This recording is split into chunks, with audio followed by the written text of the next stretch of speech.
This is a Heart and Hand production. Good evening, listeners, viewers, and welcome to a fresh weekend of football. Welcome back to the silly season. Can you believe it? There is a chance that tomorrow night Rangers may well be sitting at the top of the table, albeit maybe just for 24 hours, but who knows? Adam is here to hopefully refreshed after an international break and a couple of weeks off to get back to the madness as we basically go. I was going to go straight for the run-in, but it's going to be broken up again, isn't it, by Scottish Cup semi-finals and the split and everything else. But how are we, Adam?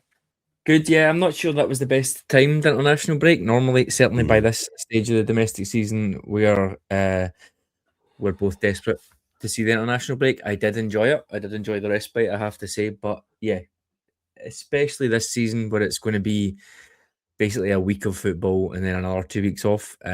It's a bit strange, isn't it? Because it feels like it should be intense, but with not much football happening, it's a little bit strange. Normally, we're used to.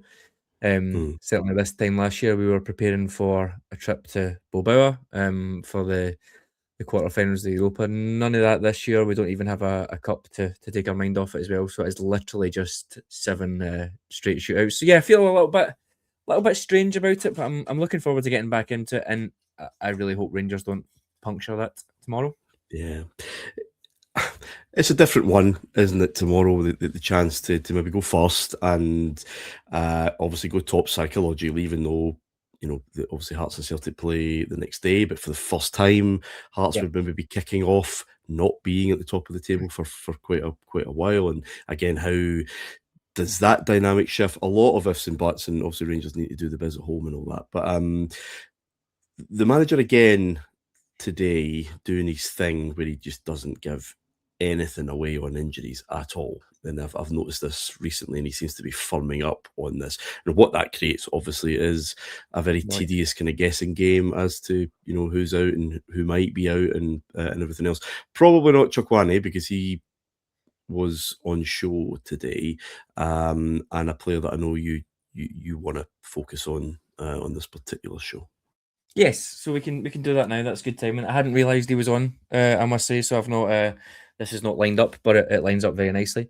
I think the manager got burned in the Motherwell game where he rotated the team a little bit. He said a few players would play, and then the press conference was I don't know, maybe 40 hours before the game, and things changed. So he got a little bit burned by that, I think, and has went completely the other way and is saying nothing.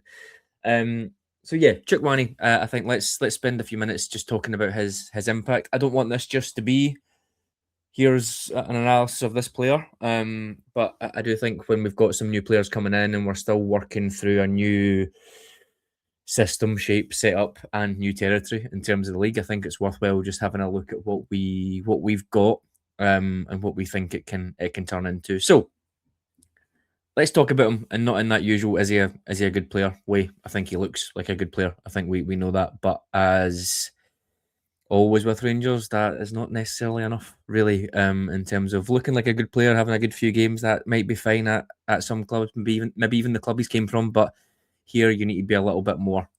So I don't think there's enough evidence really to talk about whether he is good, great, the next much vaunted £25 million player that never seems to materialise. But this is about his job, how that job changes the way Rangers feel to watch, I guess.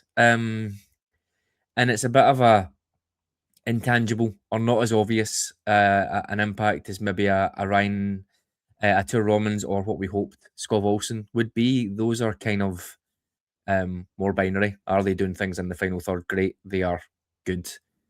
Centre mids are a little bit unloved, I think, for that, unless you are a goal scoring number 8 or a deep line playmaker. It's a little bit like if Rangers are playing well and winning, everyone thinks you're great. If they're not, the questions around I'm not really sure what he does start to come out.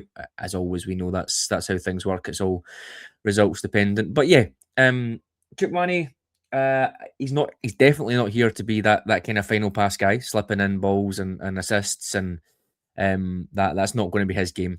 I think for me, he's here to make Rangers Really good off the ball, and by that I mean the ability to attack again and again and again without being countered on, without worrying that we can't be as aggressive. That's first and second and third waves of attack that I've spoken about before.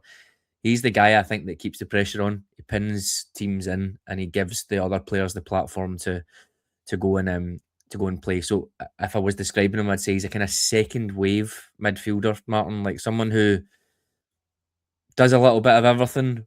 His abilities are probably winning the ball back, passing it forwards, but he kind of contributes more in the final third and more of a sort of set up and platform type way rather than careering in there and scoring goals like he did against Aberdeen. So that's how I would sum him up. I've got a few more bits and pieces on him, but I wondered what you thought about that first of all. No, I think that's a fair summation. I like him, and it's growing. I think his importance to the team is growing as well. There's just an engine there, which I'm not entirely sure has been a real mainstay of that midfield, and we kind of lost a wee bit of that with when Barron got injured. So kind of nice timing there. Yep. And it's the players that do simple stuff well and do it all over a game, really. No, maybe not ideas above their station, like maybe others in there, and trying to do things, trying to be everywhere, and do everything, and therefore being less than what they could be as a result. He just seems to know his job and kind of gets on with that. A lot of presence, which again we've perhaps missed at times as well. So yeah, my fondness is growing, and it'll be interesting more next season, I think, with a few more additions where that he fits in. Something that I hadn't really thought about before on this, you get lazy with your opinions, I think, a little bit, and I've been quite lazy with tempo. Tempo and control in a game can only really come from Andrea Pirlo, Steve Davis, number 6 midfielder. We need that. Everything will be fine. That's the next thing that will be. If we just get that, everything will be fine. But tempo, really, it can be about that. It can be about, in a key moment of the game, someone that can put their foot on the ball, someone that can slow it down, someone that can pick passes. I actually think Conor Barron did a really good job of that in the St Mirren game when he came on, just coming on and just not necessarily driving tempo, but just sort of trying to control the flow a little bit. But what I think mostly tempo is about in the attacking sense really is how often you get to have another goal or how often you get to attack. Like intensity, tempo, pressure, all that sort of stuff is, if Rangers attack, they lose the ball and they win it back quickly. It feels like pressure. It feels like the tempo's up. It feels like the intensity's up. The crowd is up, but it's not necessarily someone sitting there picking passes. So there's different things. It's maybe more momentum, I think, is probably the right word that I think Chukwuani is bringing. And the other thing I wanted to talk about on it was second balls. I mentioned that sort of second wave of attacks, but second balls, I think, again, when you hear second balls, you just think of winning the ball from a knockdown. Like if someone loses the first challenge, hoovering up the second balls. But again, it doesn't always really mean that. It's if the attack breaks down, the question is, how do you keep the pressure on? Or do you let them escape? How often have we seen that? The St Mirren game early in the season was a great example. We kept the pressure on. There was a daft mistake. Someone never pressed the ball, and all of a sudden, you're 2-on-2. Centre halves are on the halfway line. 2-on-2 with two big, quick, physical attackers, and you're in trouble. And we can see the goal from it. I think players like Chukwuani really help in that because his positioning is quite good. He's committed to win the duels. He also plays tidy passes as well. He's not by any stretch of the imagination would I class him as very, very good or great on the ball, but just tidy, keeping it moving, stuff that links all of that stuff together. So I think that ties in with what Danny Röhl wants in terms of physicality, like you mentioned, pressing, counter-pressing, but he plays such a crucial role there that all of that sort of stuff only really works. Nadiri and Chermiti going hell for leather only really works if you've got someone like Chukwuani plugging the gaps behind you. I think the ability that you mentioned there to cover ground, allow the fullbacks to go higher, all that sort of stuff, I think, are the sort of intangibles or the unglamorous side of it. But I think he is doing quite a lot of that well. And yeah, like you said, hopefully we can see it continue. Just was talking about both those midfielders, Chukwuani and Barron, I was at Auchenhowie a couple of weeks ago, and Connor Barron was the player that we got, and I kind of mentioned, like, how does he see himself now? Because if there was a vote for Player of the Year, he's quite almost certainly in the conversation, right? And could possibly, yeah. And what a transformation from this boy who was thrown into an absolute mess the season before. Can you run the Rangers midfield, pal? Well, no. Yeah. And you kind of drowning, really. Now does he feel a bit more senior, even when he's still quite young? Mhm. How do you explain that kind of? Is that a transformation? But it feels pretty dramatic. I think it probably sums up what the manager has done. It's nothing fancy, nothing reinventing the wheel, promising jam tomorrow if we just stick with this plan. It's just coming in, making lots of really good small decisions day after day, and naturally seeing everything improve. Connor Barron as a deep line number 6, which Russell Martin was trying at times to put him into. Clement was trying at times where he drops in and splits the centre halves and tries to build play. I don't think he's a man for that. Is he the man for box to box, getting forwards? No, I don't think so. So there's probably similarities there with Chukwuani, and I think fundamentally the type of football that Danny Röhl plays probably suits him more than anything that we've seen before, because he does have that energy. He is better on the ball than I think people, including me, give him credit for. I don't think he is outstanding at it, but how many people do we have that are outstanding at anything, really? So, yeah, I would He's agree. better on the ball this season than he was last season. It wasn't unfair to be critical, but I think that was heavily caveated by the fact that he was thrown in to almost lead a Yeah. team when he was absolutely not qualified or experienced enough to do so. It was completely unfair. It was, and I think that spell that he had before he got injured, where he took a lot of set pieces as well. I remember being stunned that he was taking corners, and um, he was terrific at it. He scored, is it 2 Aberdeen? The 2 Aberdeen Mhm. goals, I think he scored, were set pieces. So that could be quite important as well coming into the business end of the season. We've seen a few set pieces against Aberdeen come back into play. As we said on here, it was never really possible that they would continue at the level that they did. But if we're now seeing a little bit of a bump again, then that will really help us out. So yeah, I think he sums it up. I think he probably has the confidence that he knows the manager likes him. He knows the style of play suits him for better or worse, and he can help plug those gaps. Barron and Chukwuani together, I probably still can't see it as a combination, but Yeah, as the two options on that left hand side, or as the two options as that exactly. midfielder, great. Because we complained rightly with the Celtic League game that the options of the bench didn't replicate what we were doing. So you're just replacing light for light and keeping that momentum going. That does give you that, and you can get a bit of rotation without suffering a detriment, right? For sure, and I do think it's easy to pin things on one crucial moment, but having Connor Barron available for that second half of the league game at Ibrox against Celtic, to just come on and Massive. just to come on and just do simple things well, because Chukwuani was on his arse, for want of a better word, and I think even though those midfielders that we've got, I think are all good, and they all can do a role. I think Chukwuani played that full game, and I genuinely thought before I thought Diomande would be coming on for Chukwuani. That was the decision that I thought we were going to make, and he didn't. So having Barron coming on there, I think would have been fantastic. Would it have solved anything? I don't know, but certainly at St Mirren, I felt he helped a little bit. So it's probably a decent assumption.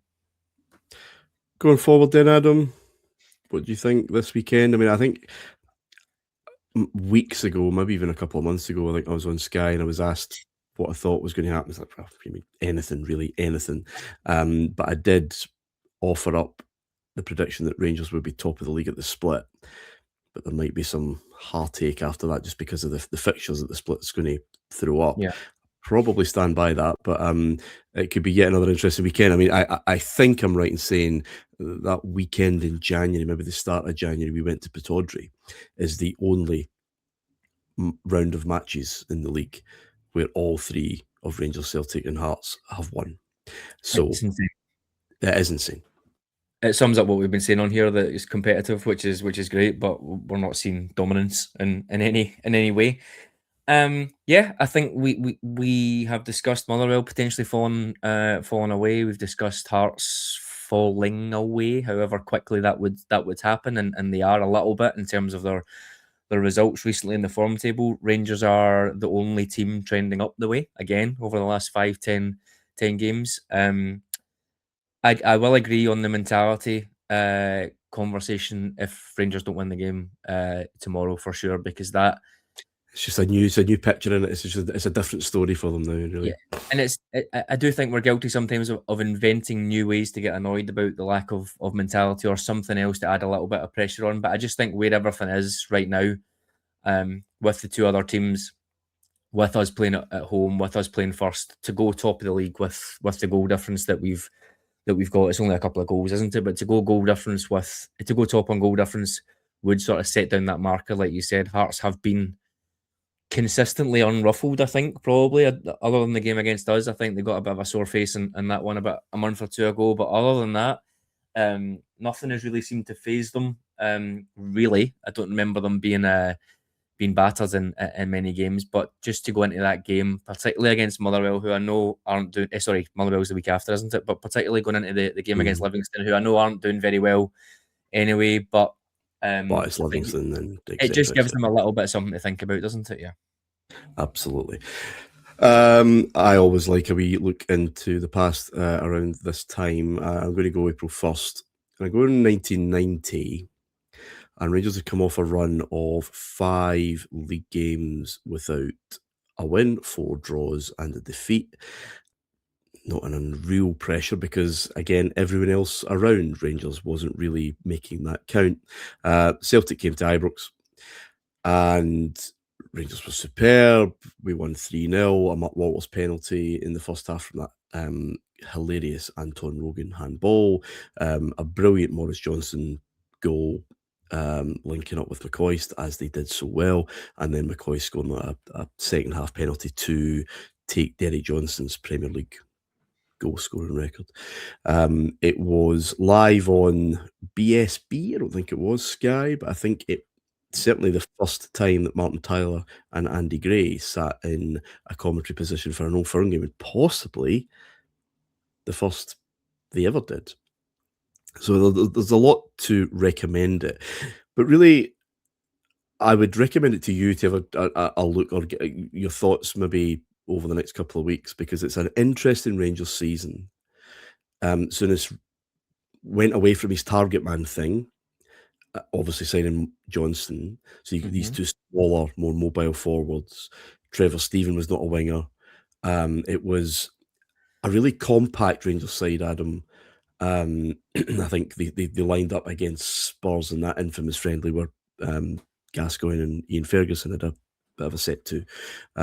With Woods, Gary Stevens, Richard Gough, Terry Butcher, Stuart Monroe, I think, or John Brown, Trevor Stephen, Ian Ferguson, Ray Wilkins, Mark Walters, Mo Johnson, and Ali McCoist. I mean, I love the look of that Rangers team. Now, this season gets overlooked a wee bit because Rangers only won the league and didn't win any of the cups, and Bayern Munich pumped us out early, the European Cup and all that. We also only scored 48 goals that season, which is 14 fewer than the season before and the season after. So it was all small. It was all very compact. And what happened, Aaron, was we were a lot weaker against those lesser sides.